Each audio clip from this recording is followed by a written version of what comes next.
కొంచెం నమ్ముతూనే మాట్లాడాలి. అంతే కదా, ఏమన్నా సీరియస్ ఇట్లా పెడితే మనకు మాట్లాడద్దు. ఇట్లా నాకైతే అసలే మాట్లాడాలనిపించింది, భయం అయింది. అవునా కదా? ఇక్కడికి వస్తే మీకు భయం అయిందా? కాలేదా? కొందరికి అవుతుంది, కొందరికి కాదు. నిజంగా నాకైతే భయం అవుతుంది. ఎవరైనా బాగా సీరియస్గా తమ్మ కొట్టే తట్టి. ఓకే అండి, అందరికీ వెరీ వెరీ గుడ్ మార్నింగ్. నా పేరు స్నేహ, మా సార్ పేరు సందీప్ కుమార్. మేము ఇక్కడనే గోదావరి కానీ మార్కండేయ కాలనీలో ఉంటాం. మా సార్ జాబ్ చేస్తారు RFCAలో. సో నేను బిఫోర్ వెస్టీజ్ ఒక సింపుల్ హోమ్ మేకర్ని. హోమ్ మేకర్ అంటే ఏంటిది? House wife.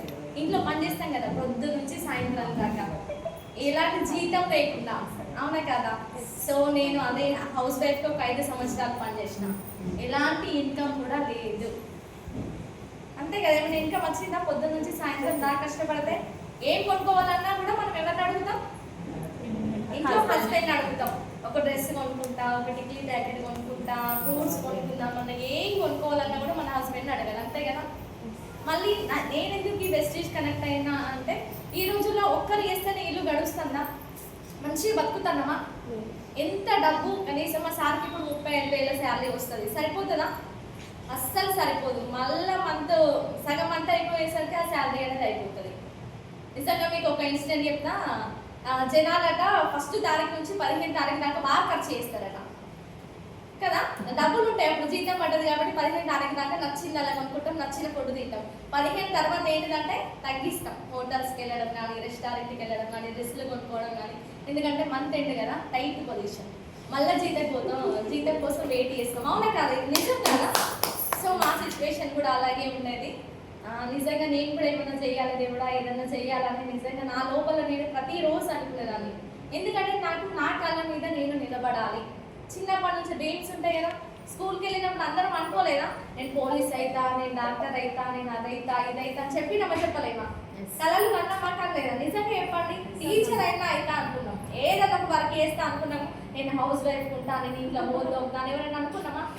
అట్లా ఎవరు డ్రీమ్ చేయలే కదా. కానీ కొంతమంది అయ్యారు, కొంతమంది కాలేకపోయారు. అవునా కదా? కానీ డ్రీమ్స్ అయితే ఉన్నాయి. నాకైతే మంచి కార్ కావాలని, మంచి ఇల్లు నేను కట్టుకోవాలని, మంచి కార్ నేను డ్రైవ్ చేయాలని, ఇలాంటి డ్రీమ్స్ ఉండేవి.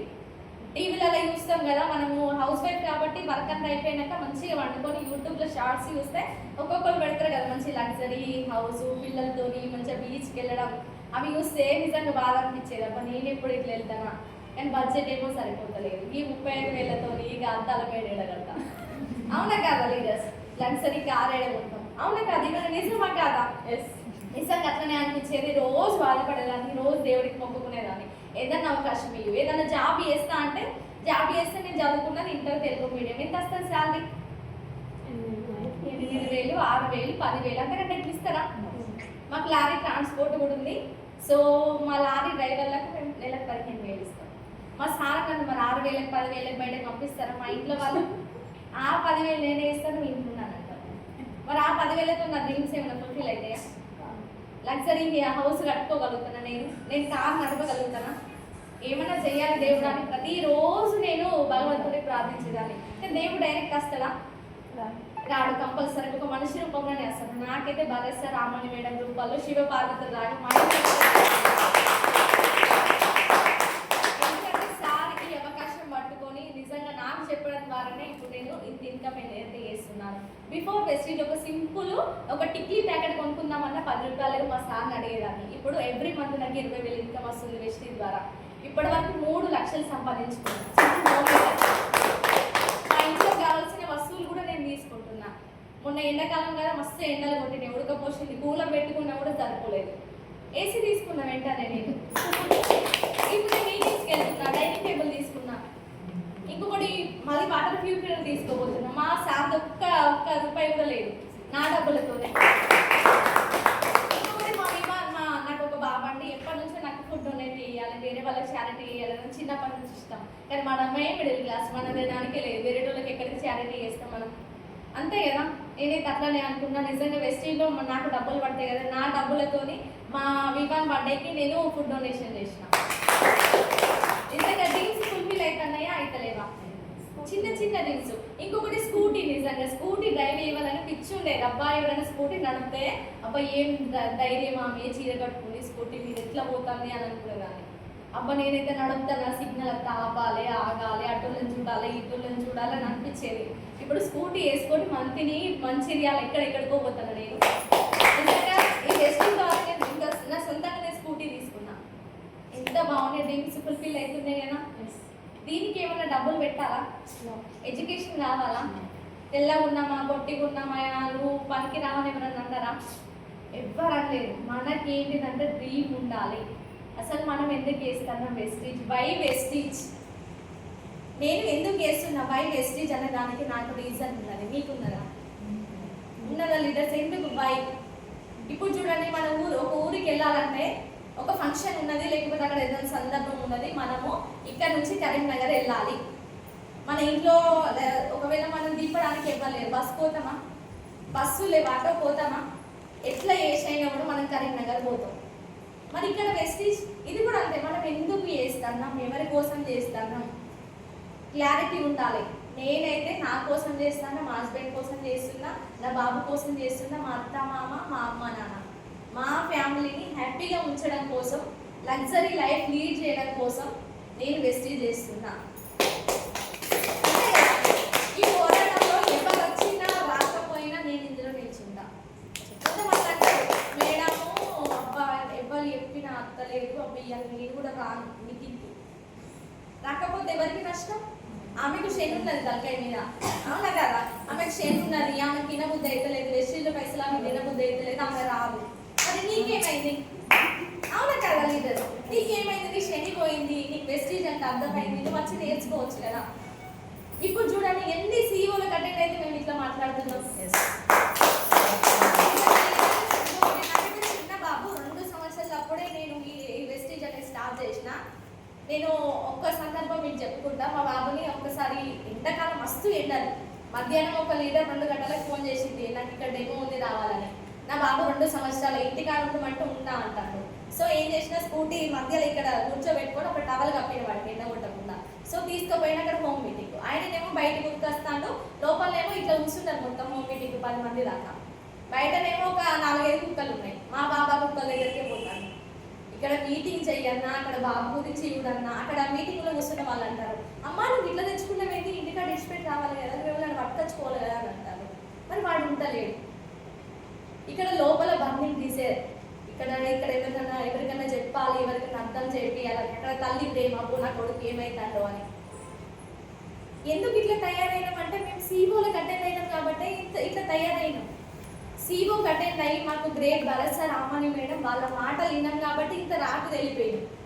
గోకురం పోయినాం, ఎఫ్ఆర్యూ పోయినాం, దేనికైనా కూడా ఎవరు వచ్చినా రాకున్నా ప్రతి ఒక్క మీటింగ్లో నేను ఉంటా. ఎందుకంటే మై వెస్టీజ్ నాకు క్లియర్ కట్ ఉంది. నేను నా భర్త కోసం చేస్తున్నా, నా కొడుకు కోసం చేస్తున్నా, నా కోసం చేస్తున్నా. ఎవరో ఆమె రానంటే నాకు ఎందుకు? నా కోసం మన ఇండియాలో జనాభా ఎంత ఉంది? 140 కోట్లు. 140 కోట్లు ఉందట. మన వెస్టీజ్ ఎంత మంది ఉన్నారు? 5 కోట్లు. మరి ఇంకెంత మంది బ్యాలెన్స్ ఉన్నారు? ఇప్పుడు ఈ ఒక్క ఆమె రాకపోతే మనం ఆగుతామా? అవునా కదా? అసలు నిజంగా చూడండి, 100 మంది రావన్నా కూడా నేను 101 మందికి చెప్పడానికి సిద్ధంగా ఉన్నాను. అందుకే లీడర్స్ మనకు బై వెస్టీజ్ అనేది క్లియర్ ఉండాలి. ఎందుకు వస్తున్నా నేను, వెస్టీజ్ ఎందుకు చేస్తున్నా, ఇదంతా మనకు క్లియర్ కట్ ఉన్నప్పుడు బయట ఏదైనా కూడా మనకు అనేది అంత మైండ్లోకి రాదు. నిజంగా నాకు క్లియర్ కట్ ఉంది. నిజంగా ఇంకొకటి కూడా నాకు చాలా అర్థమైంది. ఏంటిదంటే చూడండి, ఇప్పుడు కొంతమంది జాబ్ చేస్తారు, కొంతమంది చదువుకున్న వాళ్ళైతే జాబ్ చేస్తారు. ఒక జాబ్ రావాలంటే మనం ఎన్ని సంవత్సరాలు చదువుకోవాలి? ఫస్ట్ నుంచి 10th క్లాస్ దాకా ఒక 10 సంవత్సరాలు, ఇంటర్ ఒక 2 సంవత్సరాలు, డిగ్రీ ఒక 3 సంవత్సరాలు, మొత్తం ఒక 15 సంవత్సరాలు వేసుకోండి. 15 సంవత్సరాలు ఎదగంటూ డిగ్రీ అయిపోయి వెంటనే డిగ్రీ పట్టుకొని మోగని మనకు 50,000 జాబ్ ఇస్తాడా? 10,000 జాబు పొద్దున 9 గంటలకు పోతే మనకు ఇక్కడ స్కూళ్ళు ఉన్నాయి. వాళ్ళ మేడం అట, ఆ మేడం 6కి బయలుదేరుతుంది కావచ్చు, 7:30కి మా బాబు స్కూల్లో దింపడానికి పోతే అక్కడే టిఫిన్ చేస్తుంది రోజు. అంటే ఏ టైం లేదు, ఆమె 7:30కి ఇక్కడ తింటుంది, ఇంటికాడ కూడా తింటుంది. 90 మేడం లేకపోతే అటెండెన్స్ పోతుంది. సో చూడండి, ఆమెకి ఎంత అంత తిప్పి కొడితే కనీసం 9,000 అన్నట్టు జీతం. ఆ 9,000 జీతానికి పొద్దుగాల 7 గంటలన్నర నుంచి మళ్ళీ సాయంత్రం 6 గంటలకి ఇంటికి పోతుంది మేడం. ఎంత కష్టపడుతుంది. నిజంగా జాబ్లో అంత ఇన్కమ్ ఉన్నదా? గవర్నమెంట్ జాబ్ చేసే వాళ్ళు కూడా మన దగ్గర ఉన్నారు, మంత్లీ 50,000 ఇన్కమ్ ఉంటుంది వాళ్ళకు. అయినా ఎందుకు చేస్తారు వాళ్ళు? పోనీ ఇంకొక కొంతమంది ఉంటారు, ఇక జాబ్ లేకుండా ఇక నేనే బిజినెస్ అన్నట్టు మిషన్ పెట్టుకుంటాం మనం. అవునా కాదా? మట్టం వరకు పెట్టుకుంటాం మనం, ఇక బ్యూటీ పార్లర్ పెట్టుకుంటాం. నిజంగా మనకు కష్టానికి దగ్గర డబ్బులు వస్తున్నాయా? అవునా? నిజంగా చీరల షాప్ పెడతాం, చీరల షాపులు పెడితే అందులో 6 చీరలు పోతే 4 చీరలు మిగులుతాయి. లాసా కాదా? అవునా కాదా? మిషన్ కుడతాం, కుట్టి నిజంగా మిషన్ కుట్టి అబ్బా నేను లగ్జరీ హౌస్ కట్టుకున్నా, లగ్జరీ కారు కొట్టుకున్నా అనేటోళ్ళు ఎవరైనా ఉన్నారా మన దగ్గర? ఎవ్వరు లేరు. నాకైతే మిషన్ కుట్టి అమ్మ కన్ను కనబడతలేము, నడువంతి ఇట్లా అయినా నడుము పట్టి ఇట్లా పెట్టుకొని ఒక 60 సంవత్సరాల కుర్చీలో కూర్చుంటారు. మరి మన కళ్ళ ముందు కనబడేది ఇవే కదా. మన ఇంటి పక్క వాళ్ళు ఇంటెనుకోళ్ళు ఇలానే చూసుకోండి సిచ్యువేషన్. వీళ్ళందరూ ఎట్లున్నారు? కాంప్రమైజ్ లైఫ్లు ఉన్నారు. అవునా కదా? చాలా జీతాలతో ఉన్నారు, ఆరోగ్య సమస్యలతో ఉన్నారు. ఓన్లీ 50 సంవత్సరాలకు మనం మంచిగా బతుకుదామా అనుకుంటే అప్పుడు ఏముంటుంది? మనకు ఆరోగ్య సమస్యలు ఉంటాయి, మన కొడుకు కోడలతో పోతాడు, మన బిడ్డ అల్లుతో పోతాడు, మన హస్బెండ్. అవునా కదా? ఇక ఎక్కడ హ్యాపీనెస్, ఇక ఎక్కడ బతుకుతాం మనం? అదే నిజంగా నాకు అనిపిస్తుంది, దేవుడు ఏ జన్మలో ఏదో పుణ్యం చేసిన, నేనన్నా చేసిన, లేకపోతే మా అమ్మ నాన్న చేసిన, లేకపోతే మా అత్త మామ చేసిన, నాకు వెస్టీజ్ అనేది వచ్చింది. పట్టుకున్నా, దీన్ని అర్థం చేసుకున్నా, బై వెస్టీజ్ అనేది నాకు క్లియర్ ఉన్నది. అక్కడ నిజంగా జాబ్ రావాలంటే ఎంత కనీసం 15 సంవత్సరాలు చదువుకోవాలి. ఇక్కడ మనం మిషన్ కుట్టిన, మగ్గం వర్క్ చేసిన, సింపుల్ ఏ బిజినెస్ చేసినా కూడా 60 సంవత్సరాలు కష్టపడాలి. కానీ వెస్టీజ్లో 4 సంవత్సరాలు కష్టపడితే చాలు. అంతే కదా? ఫస్ట్ మ్యాడ్ వర్క్ పిచ్చి పట్టినట్టు చేయాలి, ఎవరు కనబడ్డా కూడా థ్యాంక్స్ చెప్పాలి. తర్వాత హార్డ్ వర్క్, తర్వాత స్మార్ట్ వర్క్, తర్వాత నో వర్క్. మంచి టీమ్ క్రియేట్ చేసుకుంటాం మేము. ఇప్పుడు నా కింద ఇప్పుడు వీళ్ళు మేడమ్స్ ఉన్నారు అనుకోండి, ఈ మేడకు 1,00,000, ఈ మేడకు 1,00,000, ఆ మేడకు 1,00,000 వచ్చినాయి. నేను నేను చేస్తారా చెయ్యరా? చేసిన 1,00,000 కోసం నాతో వాళ్ళకి సంబంధం లేదు. నేను చేసినా చేయకుండా నేను చెద్దరు కప్పమంటున్నా, నా డబ్బులు నాకు వస్తాయి. మరి ఇంత మంచి వెస్టీజ్ని మనము 4 సంవత్సరాలు ఓపిక పట్టకుంటే ఎట్లా? అక్కడ 15 సంవత్సరాలు పట్టినాం, ఇక్కడ 60 సంవత్సరాలు ఓపిక పడుతున్నాం. మరి వెస్టీజ్ అంటే 4 సంవత్సరాలే కదా. నిజంగా లీడర్స్ ఇంకొకటి వెస్టీజ్ మన దగ్గరకు వస్తుంది, కానీ దీన్ని అర్థం చేసుకొని పట్టుకున్నామంటే మనకు అదృష్టం అన్నట్టు. నిజంగా నాకైతే బై వెస్టీజ్ అనేది క్లియర్ ఉంది. దీని ద్వారా నేను ముందుకు వెళ్తాను అని నాకు కంపల్సరీగా నమ్మకం ఉన్నది. నిజంగా మీ అందరి ముందు చెప్తున్నాను, నేను మంచి లగ్జరీ కార్ తీసుకుంటాను. ఈ 1 ఇయర్లో నేను కార్ తీసుకుంటా, నేనే డ్రైవ్ చేసుకుంటా, స్టోర్ మీటింగ్ కడతా. ఇంకొకటి నేను లగ్జరీ హౌస్ కూడా తీసుకుంటా. నా టీంలో ఒక్కరికి హౌస్ ఇప్పించినాక నేను తీసుకుంటా కంపల్సరీగా. నేను అందరూ ఫుల్ఫిల్ అయితే నా బాబుకు మంచి లైఫ్ ఇస్తా నేను నా వెస్టీజ్ ద్వారానే. మా ఫ్యామిలీ నిజంగా వండర్ఫుల్ లాగా ఉంటుంది, ఎందుకంటే వెస్టీజ్లో మేము ఉన్నాం. నిజంగా థ్యాంక్ యూ అని చెప్పచ్చు. నిజంగా thank you God, thank you my update segment.